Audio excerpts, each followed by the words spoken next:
when they told you that the dream was over. But here's the truth, your dream is just beginning. The best of the best is coming together. The USFL and the XFL are merging to create the United Football League, the UFL. The best spring football league in the world. What a catch! It's one of the most insane catches I've ever seen. One man to beat! He's gone! 96 yards to the house! No one's gonna get him! These players are going to play hard-nosed, intense football. Into the end zone. Yeah! No way! Let's ball out, baby!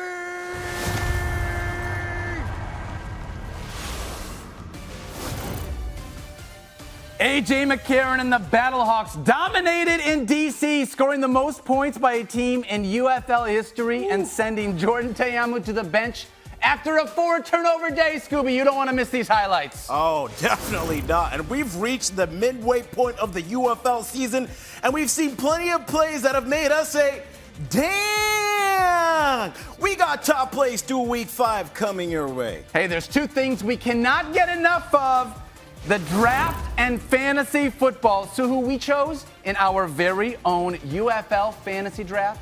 UFL Today starts now.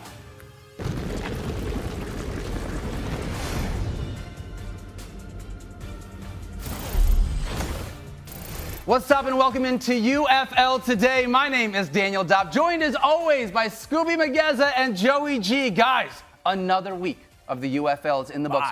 We're at week 5, halfway through the football season. Skubie, do you believe that we're already halfway through the season? Yeah, it's actually the perfect time of the year right now for us to enjoy spring football even more because we have a good idea of how good these teams are. Now, the question is, who is going to win the championship? Right now, it looks like the championship is for St. Louis and Birmingham to take, but we're going to have to see. Yeah, we'll check that one out. Got a couple of hot teams, a couple of teams that need to turn it around, but you know what? We still got another half to go here.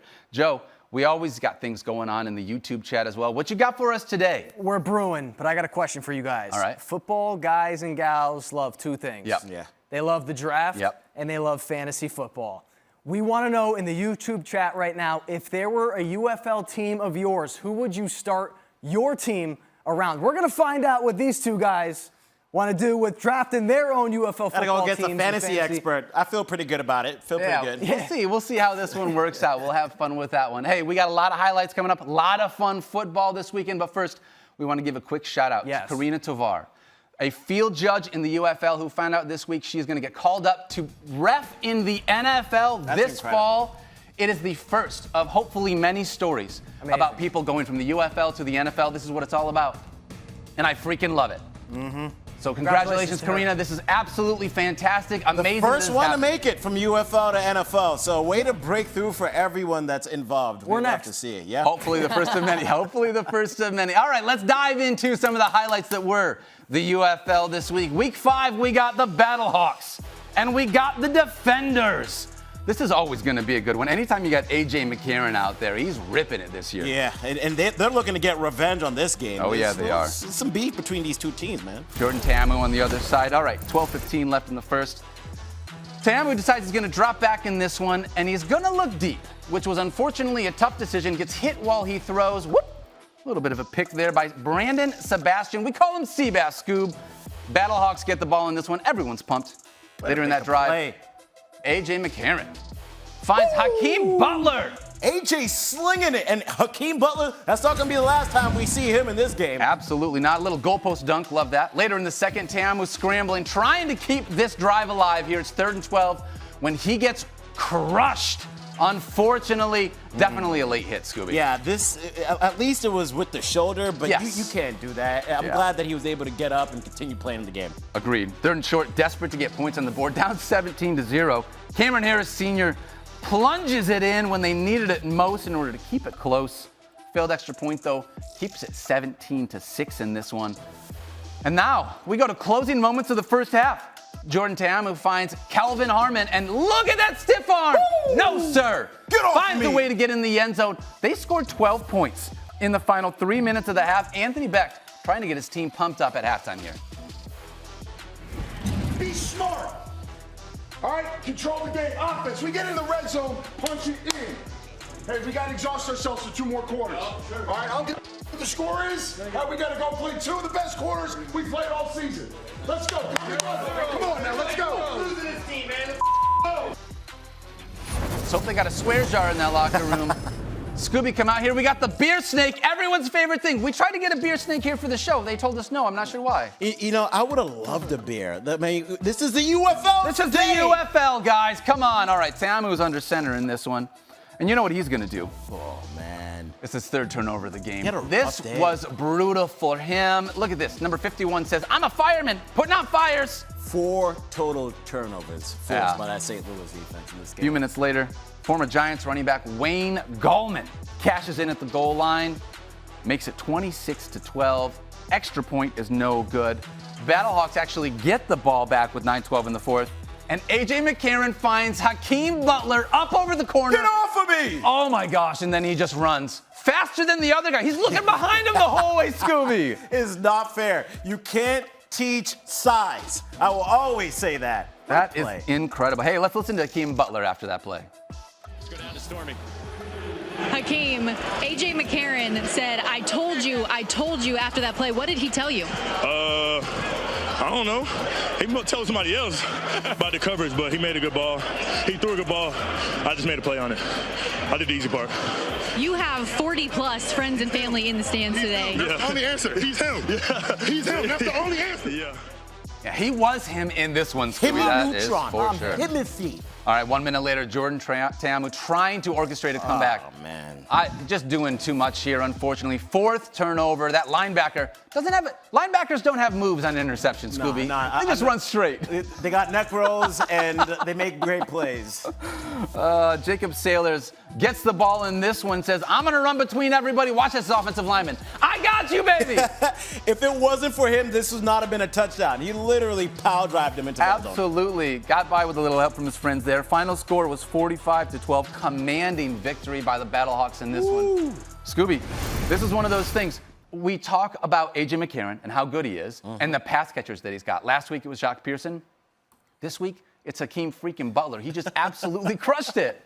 It was incredible. Hakeem Butler had 6 catches for 147 yards in this game. That is more yardage than the first 3 weeks combined. Now, the thing about this game, especially if you listen to some of the sound of the coverage leading into it, Quinterio Cole was talking with his team in the huddle, and they said this game is personal because a lot of the guys on this St. Louis team came over from Seattle. Now, St. Louis is 0-3 versus the Defender, dating all the way back to last year. So being able to get this win, I know meant a lot to them. It was a little bit of a slow start, though, because let's be real, that DC defense is like, they're a problem, but they eventually were able to figure it out for St. Louis because, come on, man, 5 turnovers is a lot. Yeah, it's tough for any offense to be able to overcome 5 turnovers when you have that situation. How many times has DC lost at home, Skubie? 0. This is the first time that they have lost at home. Another fun tidbit from this game. You would have loved for it to be closer. Kind of funny. I think another thing that was funny, if you check out the Twitter of the St. Louis Battlehawks, you'll know what I'm talking about. Hot. Smart little treat by them over there. Hey, this wasn't the only game we had, though. In spite of the fact that it was one of the better games, so many points scored in this one, Skubie. Let's keep things moving. We got more highlights we want to get. All right, let's go ahead and get into the Stallions. Going into Houston, Adrian Martinez was getting the start in this game, and Reed Sinnott will have to try and keep up with this offense. And in the first, we quickly saw how hard that is with Martinez under center. On 3rd and down, he's on the run like DMC. Excuse me. Dopp, this is why he leads the league in rushing. Dude, he's so good. You give him just a little bit of space, he is going to make your defense pay. And then later in the drive, 1st and goal, Ricky Person Jr. is like Jamal Williams a couple of years ago with the Lions. Yep. Automatic on the goal line, bro. Just get it in the end zone, baby. Yeah, Birmingham just gets up 6-0 there. And then the second quarter, Larry Roundtree, his first carry of the UFL, and it's a good one. 30-yard gain. This guy was the third string on this team. Where did he come from, Dopp? Came from the Chargers, if I remember correctly, in the NFL. Played 16 games with them. Excited to see what he could potentially do here. Yeah, exactly. And he's going to love those opportunities because we saw how explosive he is. And then a few minutes later, why not give it to him again? Why not? It's Roundtree. Excuse me. I have a date with the end zone. Put 6 on the board. Birmingham leads 12-3. More like Larry Moneytree, if you know what I'm saying. Ooh, I like that. Money trees. Shout out Kendrick Lamar. Late in the second. This time, Martinez shows off his arm for what I think was his best throw of the day, that Dopp. was pretty. Look at that. Look at that. I'll tell you what. Too often we look at Adrian Martinez, we talk about his legs, and we forget that this guy can drop dimes from time to time. If he could polish it off, he could be real good. Yeah, definitely. So they tried to answer, and Kiki Chisholm answers the call. Ooh. What a grab. Let's get a second look at it. Oh, he got held on that one too, Skubie. You went up top to make that grab, and then later on, this time, Sinez picked off by JoJo Tillery. Just a back-breaking play for the Roughnecks. Tillery hits the gas here, but then blows a gas. Oh my God. Guy. Pulled his hamstring there. Hopefully he's okay. Stallions in the red zone. Why not give it to the guy, Person Jr.? He scores after the 2-point conversion. It's 26-3. Wow. Yeah, that is tough. 24 seconds left in the half. If it worked once, why not do it again? Kiki Chisholm said, I catch. Look at this. Getting held a second time. No way. Coming back one-handed, Skubie. They called it a touchdown at first, had to bring it back. So this is just a great play design because they got it from that spot. A little fake, a little toss there. Sent it to Bowman. Failed extra point. Stallions lead 26-9. 40 seconds left in the third quarter now. Adrian Martinez is in rhythm, and he's too fast. Too furious. Too fast for y'all, man. The fast part was his legs. The furious part was this stiff arm. My God. Stallions would win it 32-9, and it was such a blowout that Fox would have to switch from that game to this game, which was on the Fox app. So we got the Renegades taking on Quentin Dormady and the Brahmas in the next game, which we're going to talk about in just a few minutes. But what a performance there from Martinez, because we've talked about it over and over again every single week, and I want to know what everybody in the YouTube chat is thinking about this. We saw Corral run this offense. Martinez is back under center, and it looks like this should be his team. I totally agree with you. When he is under center, understanding that now he's gotten these reps, he started to develop this chemistry with the rest of these guys, right? Yeah. This offense is just humming with him. And it's nothing against Matt Corral. This is not saying that Matt is not playing well or not a potentially good quarterback in his own right.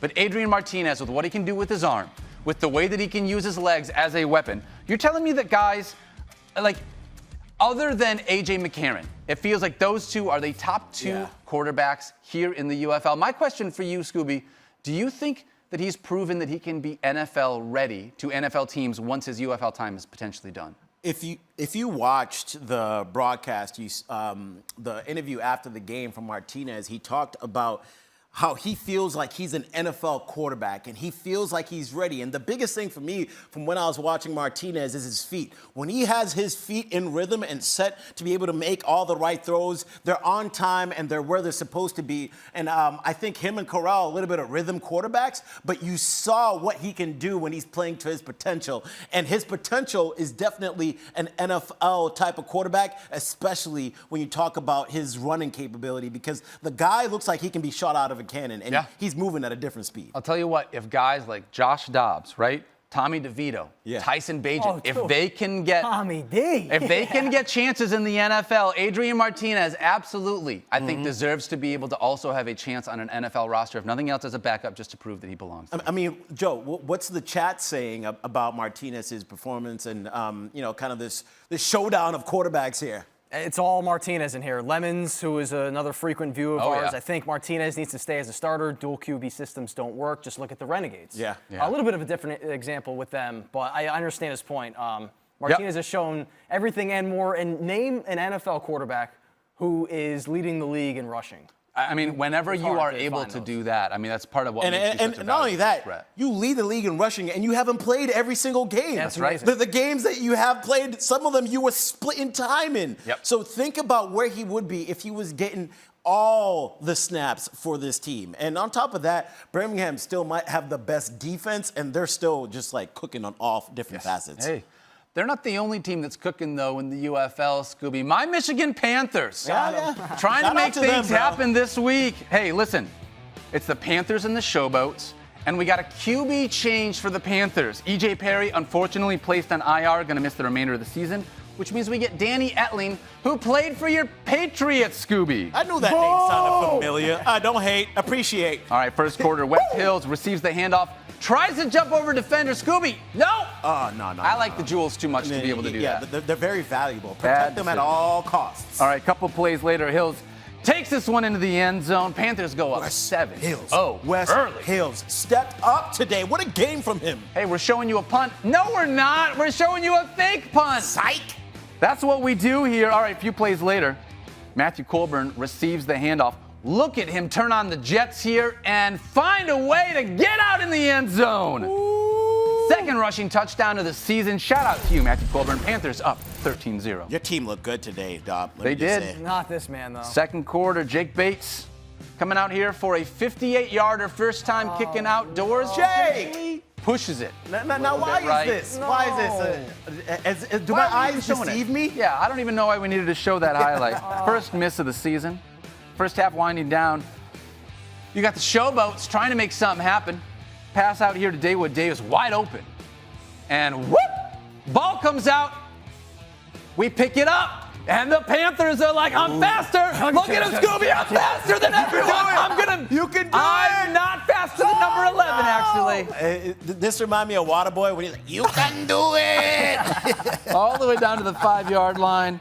Here we go now. Wow. You thought this was going to be something. You know what you don't do? Man. Don't play cover 2 when you've got 20 seconds left and the other team is at the 25. Yeah, if you take a look at this, the thing about cover 2 is you have the safety over the top, corner on the bottom. The quarterback was able to squeeze it into that window, and then the rest was history. Great play. Showboats now trailing 19-6.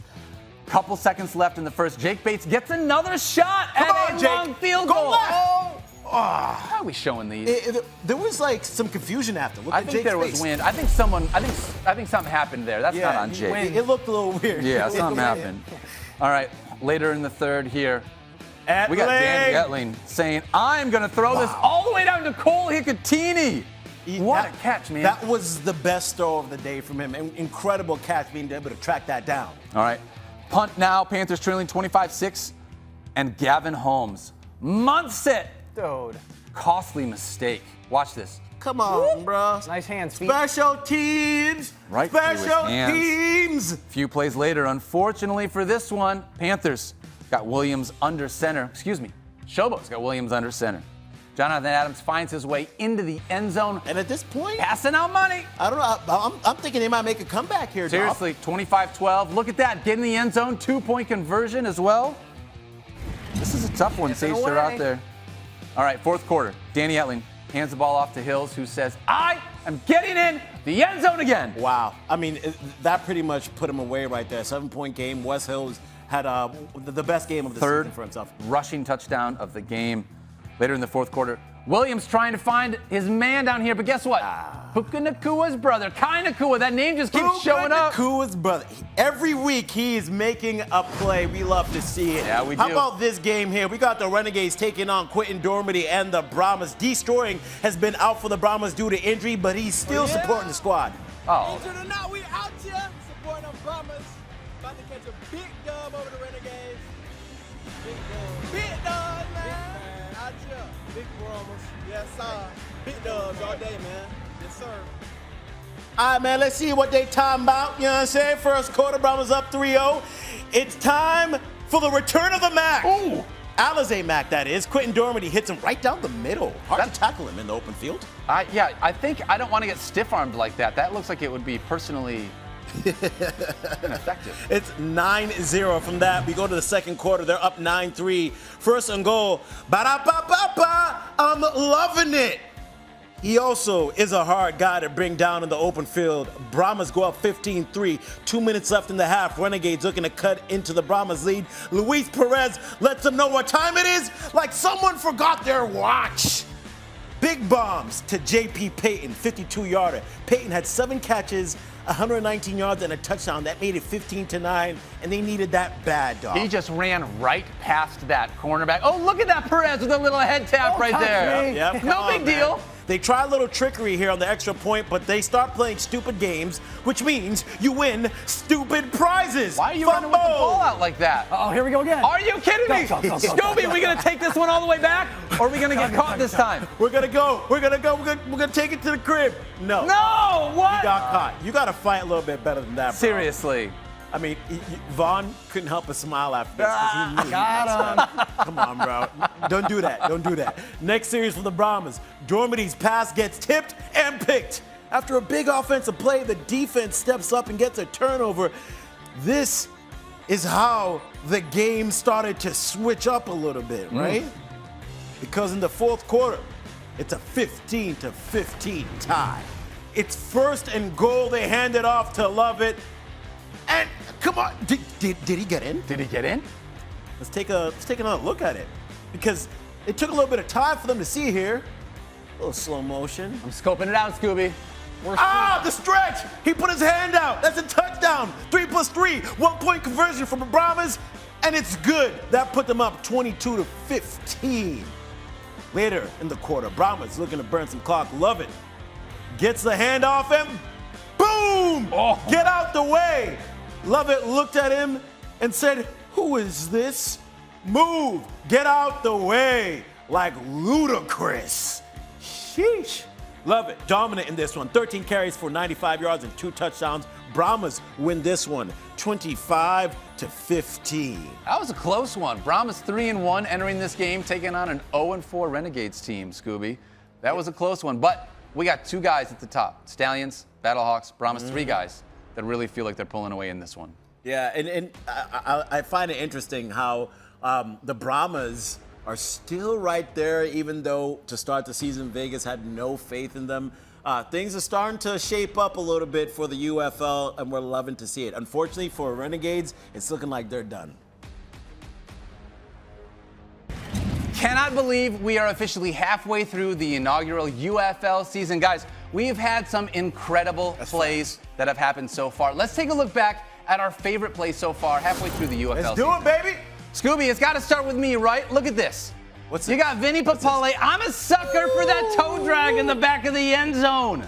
Watch this. Drag swag. Anytime you get that little pull up from that field, oh, that's so beautiful. Vinny Papale making things happen. Very beautiful catch there. He's happy. Papa's happy. Everyone's happy. That was a beautiful catch. Well, how about this beautiful drive by Magic McCarron?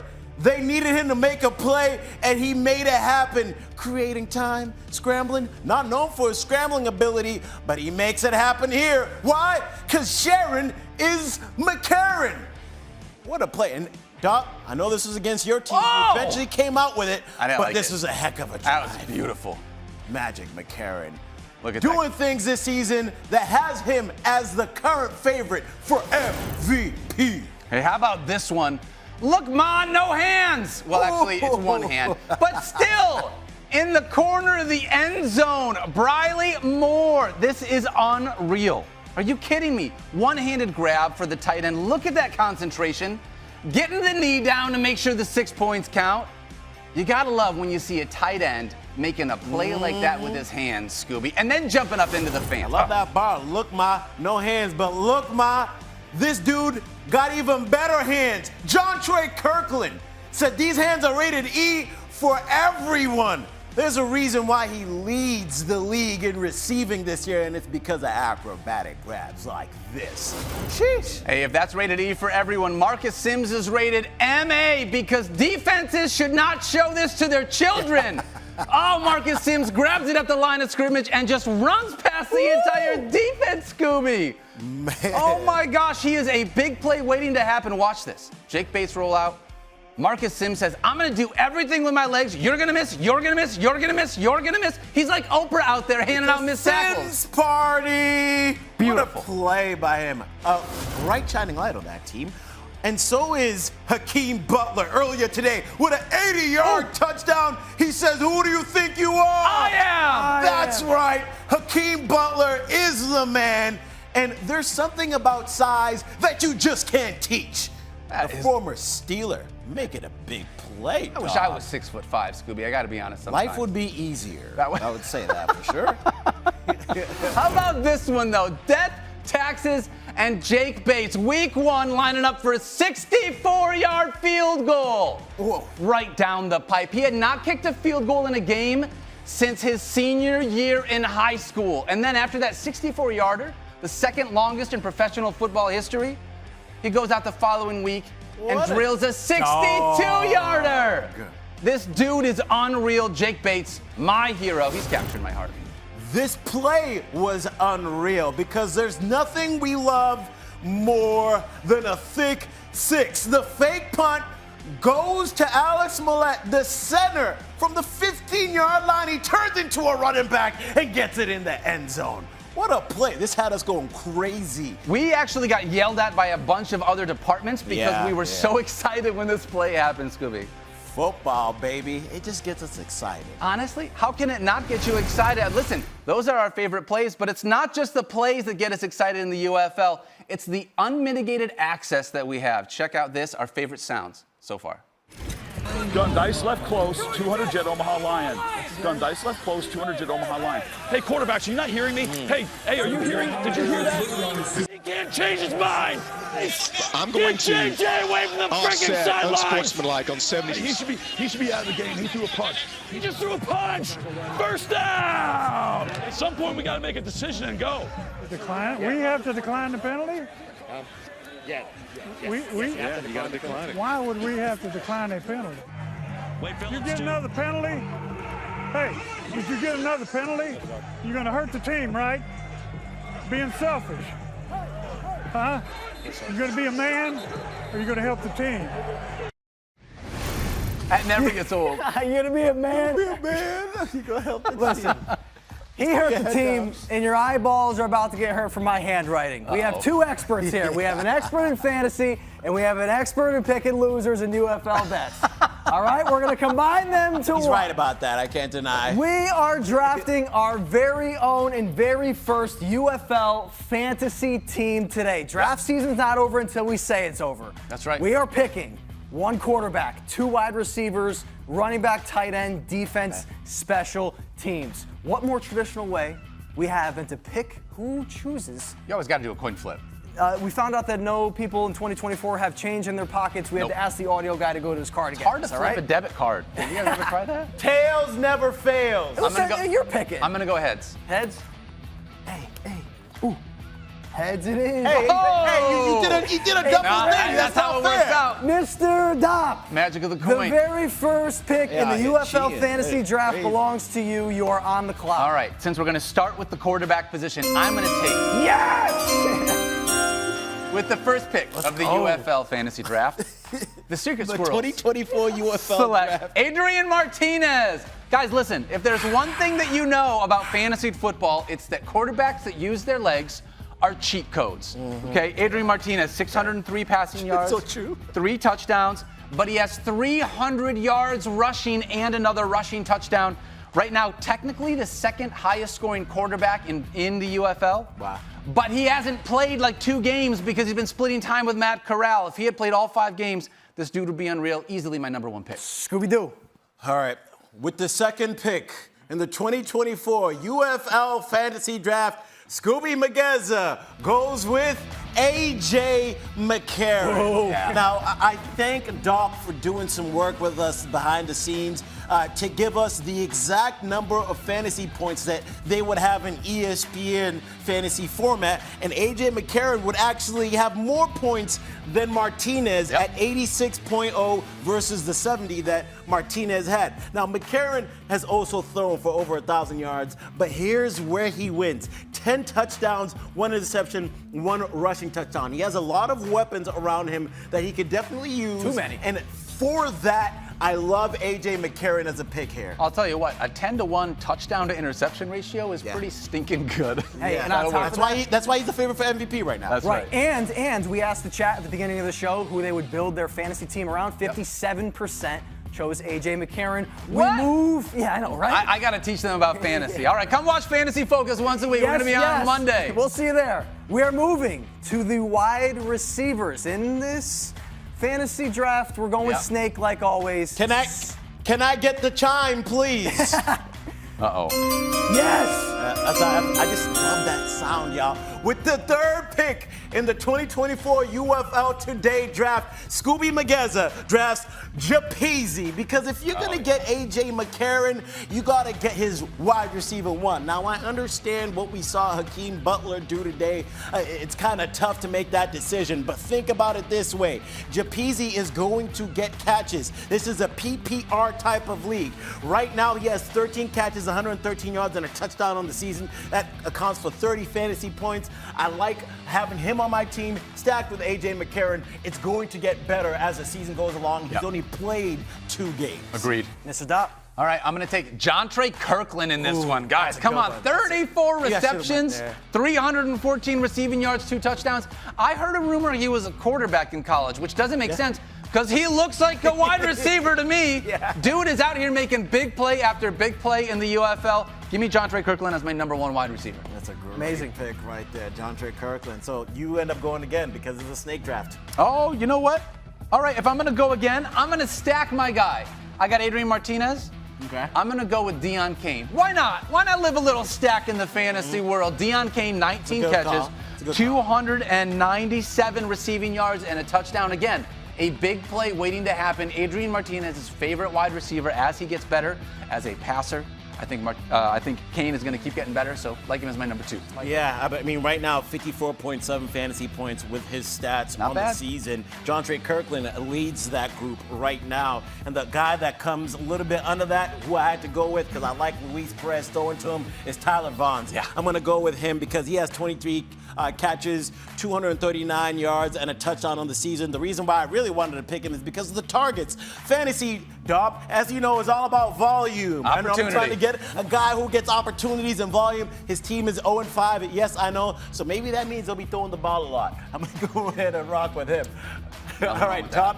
Okay, we're going to let Dopp get the first running back. I hear from my ear. Is this snake draft rules? What's going on? I'm not sure. Your business. Just worry about your team, all right? Oh, my God. All right. My first running back, I'll tell you what, I'm going to go with John Lovett. John Lovett crushed it today. That's a big part of why I'm going with him right now. 194 rushing yards, 4 touchdowns, and 10 catches for 27 yards. Good enough for 56.1 fantasy points. Love to be able to see him have those 10 catches. Now, I want more than 2.7 yards per reception, Skubie, but anytime you can have a dual threat running back on your fantasy team, that's what you're going for. Oh, man, this is one of those points in the draft where I'm like, I can't believe that this dude is still available. You really left him on the board. Dopp, I thank you. I'm going with Ricky Person here as my pick. 164 yards rushing, 5 touchdowns, which leads the UFL. But here's the kicker. 10 catches for 135 yards, leads all running backs. As we know, the thing about running backs in fantasy football, are they a pass-catching threat? And that's exactly what he is. Yes, he is. Absolutely. Moving to tight ends. Skubie, you want to go first with tight ends? All right, I'm going to go ahead and rock it first with tight ends. What we got over there? All right, you see the guy who's he's a little bit blurred out right there? I'm going with Cody Latimer. That's what I'm going to go rock with. You love the connection that he had earlier on in the season with Garbers. I know Dormady is in now there under center, but they do have that connection from when they played together last year in the XFL in Orlando. And right now on the season, 22 receptions, 195 yards, and a touchdown. I like him there in my tight end position. Mr. Dopp? If I'm going to grab a tight end, it's got to be a former Green Bay Packer, right? You know how much I love my Packers. I don't. However, I'm going to take, I'm a Lions fan, Jay Sternberger. What a name. Former Green Bay Packer, like we talked about. 10 catches, 201 receiving yards, which leads all UFL tight ends, and he's gotten in the end zone twice. 42.1 fantasy points. Love the big play ability, the way he's able to help stretch the field there. This is a name who just slams bush lights on a Sunday night like tonight, you know? With that handwriting, it looks like you've been slapping. A little bit. This ain't English, you know? All right. Daniel, take us home. I got my first guy. Special teamer. Hey, who do you think I'm going to go with for my special teamer? I'm going to go with Jake. No, you're not going to go with Jake Bates. I'm going to go with Jake Bates. Now, listen, I'm not a big fantasy, should have a lot of kickers in the game. However, I can't not take a guy that's bombed 2 60-yarders for my Michigan Panthers. Jake Bates is tattooed on my heart right now. I freaking love this kid. Injected into his veins. I am all about him. So, yes, I'm going to take him as my special teamer. Also, I just needed to give you another decent guy in order to help even these teams out. Go ahead and pick someone.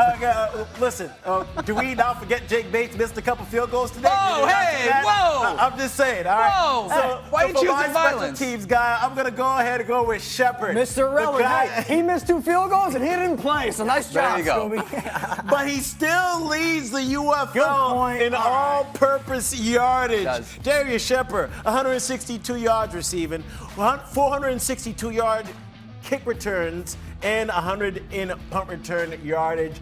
Darius Shepard is the all-around gadget guy that can do it all. How dare you insult my penmanship? Hey, this was fun. Hey, what y'all think about the fantasy football teams that we got up here? I know our land is big on DFS, so we just get y'all some game, man. I think everyone knows which side has the best fantasy team. Come on, man. All right, thank you guys so much for hanging out with us. Like we do every single Sunday, we will be back next Sunday at 6:30 p.m. Eastern. We're going to close this one out a little bit differently than we normally do. We're going to leave you with a few words from Hakeem Butler, who had a really awesome emotional message after playing in front of 40 friends and family at home. Don't forget to love each other, be kind to yourself, you deserve it, and stay cool. We'll see you next week. What does it mean to make that kind of play in front of the people that mean the most to you? Oh, it means a lot because I only get to play up in this area once a year, so for them to be able to watch me, it means a lot, you know. Nephews and my sister up there. I love my brother at home watching, so I love him. But this one is for Alex's dad. He lost his dad. He came out here, played, long snap. I love him like a brother. Been with him last year through this year, so this whole game is for him and his dad. We really appreciate him. Thank you. Love that. Thank you, Hakeem.